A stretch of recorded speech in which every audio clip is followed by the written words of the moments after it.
Online course বা আন্তর্জাতিক কোনো সেমিনারের রেজিস্ট্রেশন অথবা বিদেশি কোনো প্রতিষ্ঠানের সদস্য হতে চেয়েছেন, লাগবে $300, টাকাও আছে, কার্ডও আছে, সব প্রস্তুত, কিন্তু শেষ ধাপে এসে আটকে গেছেন কারণ বাংলাদেশ থেকে টাকা পাঠানোর কোনো সহজ উপায় নেই বলে। আপনার সঙ্গেও এমন ঘটনা হয়ে থাকলে সুসংবাদ আপনার জন্য, কারণ সেই ঝামেলাটা এখন অনেকটাই কমতে পারে। Bangladesh bank cross border digital পেমেন্টের নতুন নীতি ঘোষণা করে সার্কুলার দিয়েছে। এর ফলে বিদেশে $300 পর্যন্ত অনলাইন পেমেন্ট করা যাবে সহজে, আনা যাবে বিদেশ থেকে অর্থ। খুব সহজ করে পুরো বিষয়টি জেনে নেই চলুন।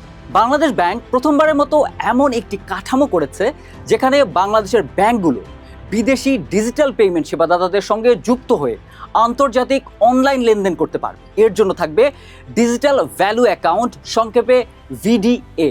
এটাকে খুব সহজ করে বললে বিদেশে অনলাইন পেমেন্টের জন্য ব্যাংকের তত্ত্বাবধানে থাকা একটি ডিজিটাল অ্যাকাউন্ট। এতে আপনার কী লাভ? ধরুন বিদেশি কোনো প্রতিষ্ঠানের সদস্য পদের ফি দিতে হবে, কোনো সফটওয়্যার বা অ্যাপের সাবস্ক্রিপশন কিনবেন, ভিসা প্রসেসিং ফি দেবেন অথবা অনলাইনে হোটেল বুক করবেন। বাংলাদেশ ব্যাংকের নতুন নীতির আওতায় এইসব বৈধ অনলাইন পেমেন্টগুলো এখন সহজেই করা যাবে। আরেকটি বড় খবর, বাংলাদেশ ব্যাংকের সার্কুলারে অনুযায়ী প্রতি অনলাইন লেনদেনে সর্বোচ্চ $300 পর্যন্ত বিদেশে পাঠানো যাবে। এবার আসি আরও গুরুত্বপূর্ণ অংশে। এই $300 সীমা শুধু বিদেশে টাকা পাঠানোর ক্ষেত্রে, বিদেশ থেকে টাকা আনার ক্ষেত্রে কিন্তু এমন কোনো সীমা নেই। সার্কুলারের এই অংশ সম্পর্কে জানতে চেয়েছিলাম বাংলাদেশ ব্যাংকের মুখপাত্র আরিফ হোসেন খানের কাছে। আমাকে তিনি নিশ্চিত করেছেন রেমিটেন্স বা বৈধ আয় হিসাবে দেশে আনা যাবে যে কোনো পরিমাণ অর্থ।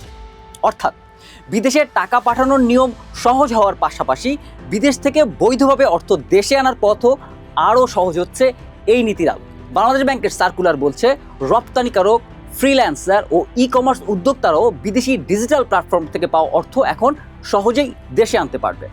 আবার বিদেশি ক্রেতা বাংলাদেশি ব্যবসায়ীর কাছ থেকে কিছু কিনলে সেই পেমেন্ট গ্রহণ করে ব্যবসায়ীর ব্যাংক হিসাবে জমা দেওয়ার ব্যবস্থাও খুব সহজেই থাকবে। এছাড়া যোগ্য বাংলাদেশি নাগরিকরা ভ্রমণ কোটার বৈদেশিক মুদ্রাও ডিভিএতে নিতে পারবেন।